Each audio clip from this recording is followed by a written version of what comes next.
Hello, everyone, and welcome to episode 169 of the Citrix session. I'm your host, Bill Sutton. Today, we're going to be covering an article about the DaaS delivery on Amazon Workspaces Core. But before we do that, I want everyone on the call to introduce themselves. I have a couple of folks from Citrix, as usual, and then, of course, our CEO from XenTegra. Andy, you want to say hello? Hopefully, you're finished chewing. Yeah, maybe Chief Nut Job, right? Chief Enthusiasm Officer. That's how I like to say it. So, Bill, I love the way you jumped in that and said before you did. You said, "Let's roll." Yeah, let's roll. Let's knock this out. I'll do the commercial real quick. Sure. If you're a Citrix customer, if you're a Citrix partner looking for help, we're your guys. I mean, we have a customer, Bill and I. We talked to last week around XenServer. Actually, Bill, I think you weren't on the call, but you were off that day. But XenServer, and I told them, like, I want you to run XenServer. It's a phenomenal place to run Citrix, but I also want to make sure you do it eyes wide open and make sure we're covering the HCL and make sure we've done everything we can going into this. And they really appreciated it. Yeah, for sure. Yeah, I'm sorry I missed that. Also with us, Jeremy Myers, as usual. Jeremy, just say hello, please. Well, hey, gang, good to see you all again. I sit not too far away from Andy, actually, maybe 17 minutes maybe without traffic. So close, but man, happy to be back. I think we skipped last week, so here we are. Yeah, we did skip last week. It was a holiday, so it was a holiday day of rest for everyone, I hope. And then last but certainly not least, Todd Smith from Citrix. Todd, say hello. Hey guys, great to see everyone again. I think this is 3 weeks in a row for us all to be together on the podcast. Nice to be back in the groove. Yeah, nice to be back in the groove and keep it rolling, like Andy said. So today we're going to cover this blog article from August 19th, entitled "Simplify Virtual Desktop Delivery with Citrix DaaS for Amazon Workspaces Core" by Todd Terbeek. Hopefully I got that right. So anybody, which one of you guys wants to kind of just talk a little bit generally about DaaS for Amazon Workspaces Core before we dive into the article? Oh, Todd, I mean, Andy's got some thoughts, but I'll tell you that as much as this is a conversation about Citrix and kind of what we're doing in this space, which, I think is exciting, there's a pretty monumental announcement that Microsoft made in the context of Amazon, which is pretty interesting in itself. So, I mean, I think some of the challenges that, like, if you were we're talking about Workspaces Core, which is actually a different product than Amazon Workspaces, right? So let's be clear about this.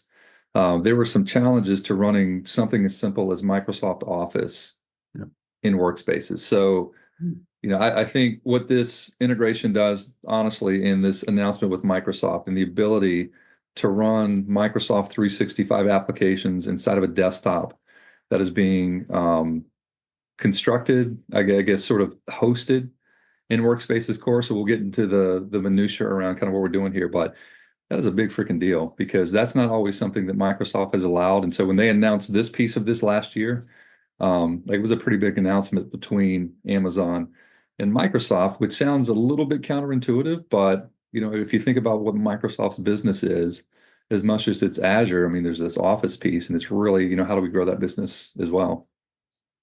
I got the song, "Why Can't We Be Friends?"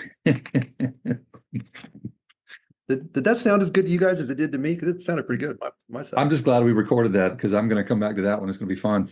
I'll pull a clip out of it at some point and play it in our all hands or something. So, So, let's talk a little bit about what Amazon Workspaces Core is at its core. Which one of you wants to take that? Yeah, I'm sorry, I didn't know you had to, Todd. Let me just make one quick statement. I think the hyperscalers, the public clouds, the hyperscalers on all kinds of workloads are going to have a massive long-term opportunity to win over a lot of that business. So to me, this is monumental that Citrix and Microsoft are attaching themselves to this long-term play. Sorry, Todd. Yeah. So I think if you look at what Amazon Workspaces Core is, it's really the infrastructure components that you would need to run a virtual desktop, virtual app environment, right? Or what we refer to as Citrix DaaS, right? Mm-hmm. It's the ability to leverage the scale that Amazon brings to the marketplace. Certainly in terms of them building out data centers and then building out the infrastructure components, as Andy just said, these are the hyperscalers. These are the folks that are purpose-built data centers to scale out very quickly. And it's not only scaling out, but it's scaling up, right? So it's not built for, the small consumers. These are built for large enterprises.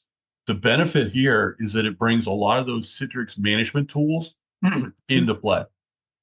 So the ability to leverage all of our HDX capabilities, the ability to manage those workloads, both from an operational efficiency piece of it, but also administratively and cost effectively.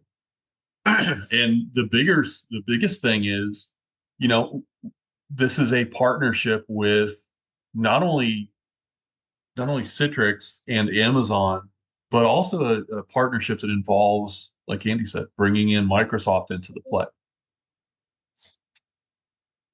So, I mean, I guess under the hood, Bill, I mean, it is so let's forget the Citrix piece. Workspaces Core is a dedicated virtual desktop hosted by Amazon, right? What's included with that?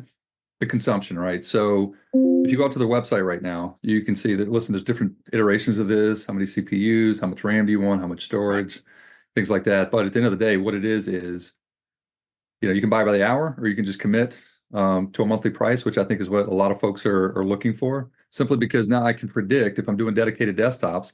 I'm not saying it's the most cost-effective option, but I need 100 desktops. It's $100 a piece. You do the math. That's exactly what your monthly spend will be, per user, right? Because that's how this thing is licensed.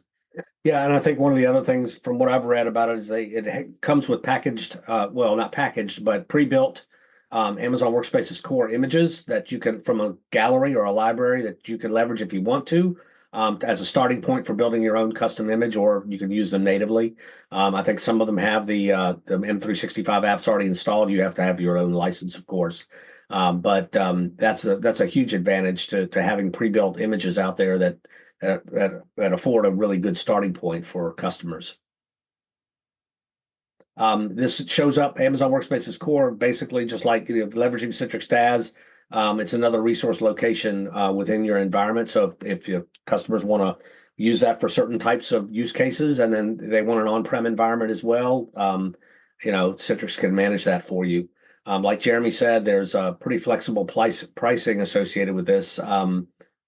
There's a pay-as-you-go, of course, and then there's this fixed price model, which I presume is just like it says, a fixed price, no matter how much you use it or how little you use it, right, Jeremy? Yep. So for instance, I'm on the website right now, so you can get 8 virtual CPUs, 32 gigs of RAM. And there's a few different options around storage, and it looks like that model is maybe 108 a month. Is that be all in, dedicated to you, Bill? Yeah. Now, if you want to go high end, just to provide some context, we do have some folks who need graphics intensive images, and they do have some NVIDIA versions of that. I think it's NVIDIA. I'm going to assume it is. But anyways, it's graphics and almost $800 a month on the high end. Yeah. If that's your use case. But I mean, think about it. How much is a high end workstation that you might have to procure and dedicate to an engineer sitting in a cubicle somewhere specifically to do their work? Maybe 764 is not a bad deal, considering you could, hit that from anywhere. There's all sorts of metrics, but on top of that, you can also buy application bundles. So if you, like we mentioned earlier, this deal with Microsoft, you can buy these from Amazon. So for instance, if you need Office, if you need Visio, those sorts of things, you buy that, you layer it in, or if you've got an M365 license, you can leverage that as well. So that is a pretty big deal. So anything else we should talk about on the pricing scale here? We should probably mention auto scale. Obviously, if you're doing a Hey, Bill. Yeah. Sorry, real quick. No, go ahead. I was applauding. So Jeremy and Todd and Bill, this challenge where you couldn't run the Microsoft license, your subscription Microsoft apps in anybody else's public cloud hyperscaler, that's gone. At least in Amazon, you can do it now. You can do it now. You can do that with specifically Workspaces Core. I don't think this changes Workspaces itself. Again, those are two different products. But with Workspaces Core, it's something you can do. In fact, I think this article points that out as well. Yep. from a Citrix guy trying to sell workloads on AWS, I think that's awesome. As a guy who wonders how Microsoft gets away with picking and choosing where they allow their licenses to run, I'm still a little perplexed. I would not disagree with you, but because the world seems to have standardized for the most part on, Office, I think until there's a viable alternative, and this is someone who's using the Google stack pretty extensively here, I still miss Excel. Yeah, so leveraging DaaS with Workspaces Core, like you guys were saying, the customers can run the full-blown Microsoft stack, full-blown with Microsoft 365. It looks like they've enabled both single session as well as multi Windows Server oriented delivery and encrypted disk support, which is kind of part of the next section here. The section integrations with productivity apps talks about leveraging 365 for Windows 10 already. Now you can run your apps in Workspaces Core. What we found is some customers that have standardized or at least have a large presence in AWS wanted the capability of being able to run these types of VDI workloads in AWS as well, but they wanted to have their own standard control plane, and being able to leverage Workspaces Core gives them the ability to kind of do both, or on-prem or other clouds if they want to. Yes, Andy. So, Bill and team, if I want to run a multi-user session in AWS, I'm still limited to doing that on the server OS, aren't I? That's correct. That's my understanding. Yeah, that's so Microsoft is still holding back the ability to use the client OS for multi-session only in Azure. I think that's still the case. Yes. I think that's still the case. Yeah. So as it stands, the enterprise edition of Windows that you would normally have associated with, Andy, where your head's at is AVD, will still only be available in Azure, multi-session wise. And so this would need to be server 2019, 2022. Although I can't tell based on the blog post here whether or not we're supporting the single session version or the multi-session. I don't know if you've picked that apart, Todd. Yeah, I haven't been able to find that yet. Yeah. It looks like we've got multi-session support in Tech Preview right now, so I think there's some things to sort out. In terms of when you say multi-session, you mean you're still meaning Windows Server, right, Jeremy? Yeah. So I'm reading the section here. So the Tech Preview of DaaS for Workspaces Core included several different things, including starting with Windows Server 2019 and 22 single session support with multi-session in Tech Preview. Tech Preview, okay. In Tech Preview, only Windows 10 and 11 were supported, so this edition offers more flexibility. So to answer your question, Andy, we're probably going to have to go back to Todd and get a couple of clarifications here because it's very unclear on what options are actually supported. So while you guys talk amongst yourselves, I'll see if it's in the documentation that's been released. Looks like also encrypted disk support is included or is now available as part of this, and they've got a lot of other features on the roadmap. Let's see if did we cover everything that's in here? I think Jeremy, you're going to look some of the other stuff up. So before we move away from the multi-session, I'm going to tell the Andy story real quick. It's a different audience, I think, and Jeremy and Todd may have never heard this. Guys, when I was working at Microsoft doing support, SP2, the Service Pack 2 for Windows XP came out, and it had multi-session in there. Have you ever heard me tell that story? I don't think so. No. I was as a Citrix guy working at Microsoft at the time, but I'd been a Citrix guy prior to that. I was so excited to have multi-session in a client OS. And it was in Service Pack 2, and they pulled it out last minute. I'm like, wonder where that went. And then when I saw it show back up in Azure many, many years later, I'm like, aha, that's what they did with that. I thought it was. So the next section deals with automation via Terraform. I've got just a basic understanding of that. Todd, you got knowledge about this one? Well, Yeah, quick, hey Todd, real quick before we get into the Terraform, because this by the way, this is awesome next level stuff with Terraform, but let's be clear about what this integration with Workspaces Core is doing. So if I could dumb this thing down, maybe that was the wrong thing to say. If I could simplify this to a lot of folks who are running Citrix farms today and understand the concept of remote PC, it's kind of what we're doing here, right? So we are integrating in with this Workspaces core. By the way, very similar to Windows 365 in the desktops, the cloud PCs, if you will, where we can install the VDA in.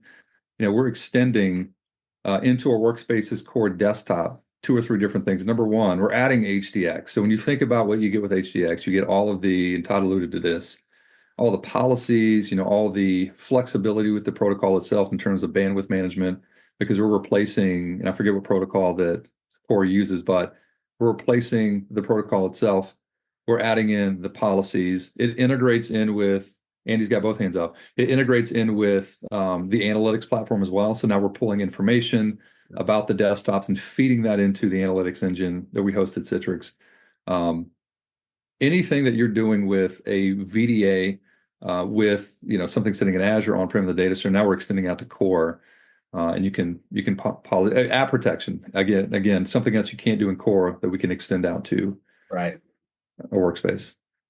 And he's got his hand up. Well, and I could be wrong with this, but it's been a while. But I was in the middle of the conversations between Citrix leadership and AWS leadership, at least on the workspace side.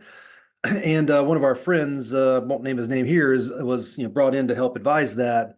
And his comment to Amazon AWS is, guys, you can't compete in this space if you don't have your own protocol. And so they're using RDP, remote desktop presentation layer protocol or presentation protocol.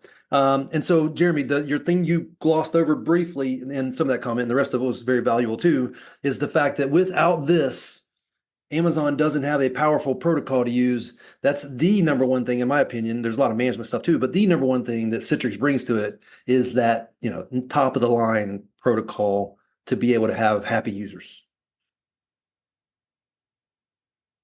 Exactly.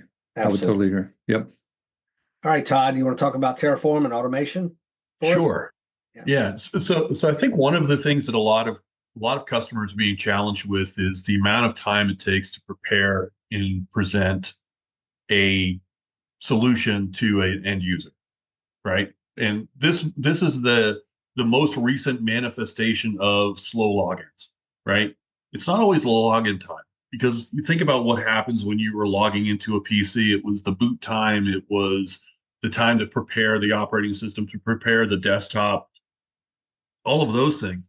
The user didn't care about that. It was all, the end result was they got a chance to log in and actually start using the applications or the desktops. With the need to improve upon the performance and the user experience, you need to start being able to automate things, right? So Terraform is one of those capabilities to really start improving the automation, right? So being able to script out a lot of those tools and being able to leverage up, leverage the technologies to improve that experience is really kind of brought up a interesting concept around infrastructure as code.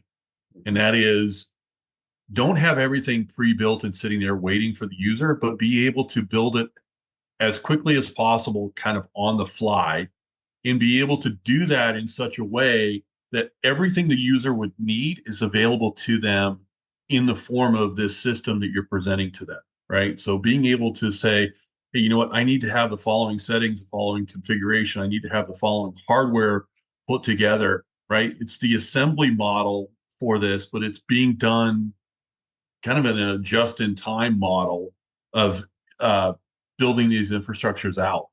The benefit there is that you don't have a bunch of sitting idle machine or machines sitting there idle, over-architected for what the user may need. It's actually building it kind of as they need it or when they need it. So there's a huge cost savings associated with that. The big thing is that Terraform is becoming one of those industry standard practices, and it can be spun up and it can be scripted. It can be built kind of as needed, but it's built within a certain amount of requirements and a certain amount of policy associated with it, right? So you're not over-architecting, you're not under-architecting. You're building kind of just what the user needs at that time. What's interesting about this, because it didn't get real for me until about 2 years ago on exactly what you could do with Terraform, right? So One of the things that we have done with our entire product stack is we've exposed a lot of the functions via an API, right? So now I can code the ability to do a lot of things, meaning I don't go into Studio to create a machine catalog. I can write a bit of code that will go do it for me, which is fantastic, right? Now that might not be very cool just for a machine catalog, but what if you're a customer that wants to completely script the deployment of an entire Citrix site, machine catalogs, delivery groups, the whole 9 yards? Like, this piece is baked into the product now. So I'm on with a customer and he's tinkering around with a NetScaler. And so he's doing this with Terraform and he goes, hey, all right, I need to make a change. I'm going to do this in code and I'm going to push this NetScaler out, which is exactly what he does. And so he pushes out the code, it spins up a NetScaler. It doesn't work exactly like he was hoping it to do. So he ran a couple of commands, kind of figured out what was going on. He goes back to the source code and says, all right, we're going to change this. And then he kills he pushes a command to kill the NetScaler he just created, makes the change, pushes out an update, and deploys a brand new NetScaler. And this literally start to finish took maybe 15 minutes. And that was creating one, troubleshooting, tearing down, spinning up, and deploying another one. So that is kind of where we're at. Now imagine scaling that out to an entire site, with NetScalers, this is kind of where this is infrastructure code. This is exactly what it is you're coding the deployment of the entire stack, not just particular pieces. And when you think under the hood, when you go into Studio and you're telling it to do all these things, what's really happening is you're tapping into those APIs. Yeah, and they can leverage the advantages here is if you've already got an automation pipeline system in place, you just plug this into that and build it out, build a separate pipeline out for this, right? And the other benefit here, which I think we kind of alluded to, is the ability to really get to where every one of your images, at least at build time, is consistent. You don't have somebody that's taking an existing image, cloning it, and maybe that's what they're doing here, maybe not. And you're deploying various management layer tools on the system as well as applications.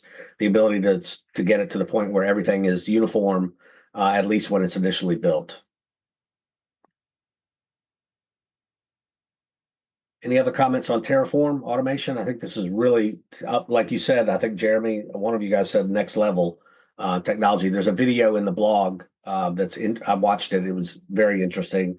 Probably worth a look for our listeners at some point. I mean, if you're an IT professional, I think this is and you're not investing the time learning, or if you're looking for the next thing to invest your time to learn, Terraform would be one thing I would invest my time in, 100%. Yep, for sure. All right. Hey, Bill, there was one little blurb that I think we skipped over, and that was around the cost components of this. And I don't want to. I want to make sure we don't kind of skip over this because I think it's very important to some of our listeners, and that is, we've talked about auto scale in the past as it relates to some of the other hyperscalers and even the on-prem capabilities. But auto scale is really what helps you from getting that sticker shock when you get your first bill of, hey, you know what? Even though I'm not using the resources, the meter's still running on these. So auto scale helps prevent that as much as possible. Auto scale allows you to do it based on schedules. It can do it based on resource loading. It can do it. It can adjust the infrastructure components, the things that the meters are running on.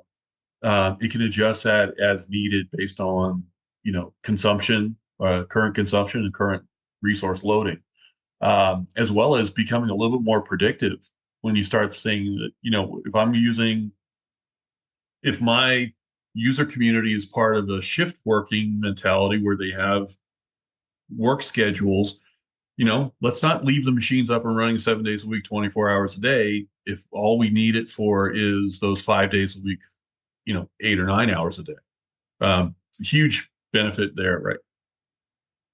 Yeah, absolutely. Sure. All right.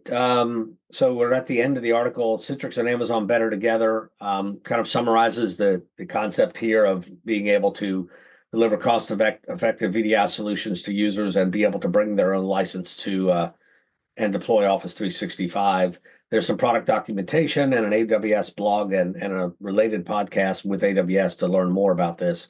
Any final thoughts on this or any other thoughts around this topic, guys? I mean, I guess my last thought is, how do you get this? How do you get this integration point? Yep. I mean, it's not going to be an add-on, so this will be something that is included with your Right. Universal Hybrid Multi-Cloud, so UHMC license or CPL. So when this release and it has released, you should be able to Yeah, use it. it's just another deployment method within Studio, Citrix Cloud Studio is just another deployment method to point you to the AWS Workspaces environment and provision. How about the on-prem version of the management console? Does it do it as well? Am I missing that? I think this version, Andy, is only supported with DaaS. DaaS. I'd have to check the roadmap. Well, look, If you and I'm fine with that because if you're using AWS to host client workloads, end user workloads, you probably should be in DaaS anyway, unless you got a good reason why you can tell me you're not. Well, I mean, Andy, I think we've talked about this before. Is we have some customers who've chosen to run full stack CVAD like in Azure, right? For various reasons, right? So, I could see a scenario where maybe you're running full stack, heck, even in a different cloud, but you want to tap into Workspaces core. Yeah. I'm not going to say that this won't ever make it in because I'm not entirely sure. So I'm going to be honest about that. But right now, it certainly is DaaS only. Yeah. Hey, I mean, here's my statement. If you're a shop that already uses Amazon AWS for workloads of any type, including, data Citrix servers and databases and stuff, then you need to at least explore this. If you're also a shop that wants to run virtual end user workloads and you want to do it with the best in something that you're already doing, which is really good. I couldn't help it earlier. You guys were talking about, take this and apply it to this, and you got the best of both. I'm thinking about a Reese's commercial that Bill's heard me talk about 100 times, where you got somebody's chocolate and now you put it in somebody else's peanut butter, and you really do have the best of breed solution for what you were trying to accomplish. I love that. I tell you what, as much as I love peanut butter M&Ms, this is completely off topic. I really love just taking M&Ms and dumping them in peanut butter. Not gonna lie. I dump my chocolate chip cookies in peanut butter in my house, and people think I'm crazy, but I'm like, it's or Oreo. I put Oreo in peanut butter. Oh, it's so good. Now I've got some new things to try. Why do we have to do downstairs this after over- this call. So We do this over lunch. This is not good. Keep in mind, I could eat 5,000 calories a day and never gain weight. So keep that. yeah, must be nice. Oh, you're so lucky. Sure. All right, gents. Anything else on this topic? No. Listen, this is pretty exciting. So I'm pretty fired up about this. Yeah. Yeah, definitely. So, all right. Well, thanks. We'll do it again next week. See you guys. All right. See Take you care, guys. guys.